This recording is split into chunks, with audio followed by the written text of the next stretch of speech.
কৰ্মসংস্থাপনৰ প্ৰলোভনেৰে নগাঁৱৰ মহিলাক বহিৰাষ্ট্ৰত বিক্ৰী কৰাৰ ভয়ংকৰ ঘটনা। অঞ্চলটোৰ কেইবাগৰাকীও মহিলাক মুম্বাইত কৰ্মসংস্থাপনৰ প্ৰলোভন দি ওমানত বিক্ৰী কৰাৰ অভিযোগ দালাল মতিউৰ ৰহমানৰ বিৰুদ্ধে। এগৰাকী মহিলাৰ এক ভিডিঅ'ত পোহৰলৈ আহিছে এই চাঞ্চল্যকৰ তথ্য। মতিউৰৰ বিৰুদ্ধে এজাহাৰ দাখিল কৰিছে মহিলাগৰাকীৰ পৰিয়ালে। আৰক্ষীয়ে মতিউৰক আটক কৰি অব্যাহত ৰাখিছে জেৰা। কৰ্মসংস্থাপনৰ প্ৰলোভনেৰে মহিলাক বা বহিৰাজ্যত বিক্ৰী কৰাৰ এক অভিযোগ উত্থাপিত হৈছে। কৰ্মসংস্থাপনৰ প্ৰলোভনেৰে নগাঁও মহিলাক বহিৰাষ্ট্ৰত বিক্ৰী কৰাৰ এই ভয়ংকৰ ঘটনা।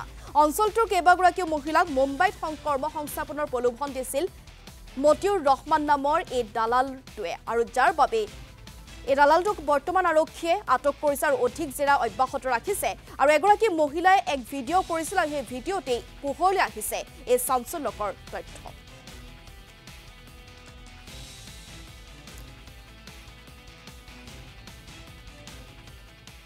আমারে মতি কইছে মুম্বাই জব দিব কয়ে হেরা আন্যা হেরা ওমান বেচছে।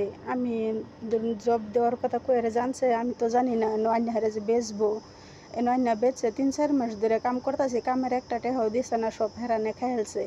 অনেক হেরাত ধরে মারপিট করে, খাওন দেয় না, বহুত মানে অশান্তি, ওই বহুত মানে অত্যাচার করে। না এনতিকে যাইবারও দেয় না।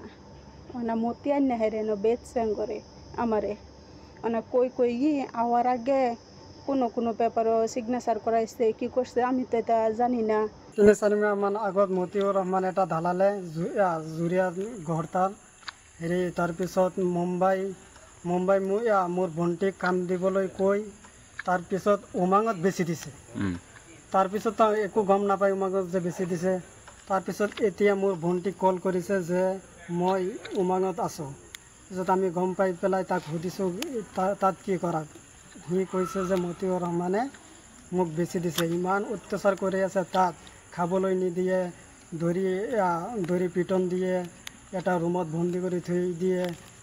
3-4 মাহ মান আগত যে কাম কৰিছে এটাও টকা দিয়া নাই, গোটেইকেইটা দালালে খাই দিছে।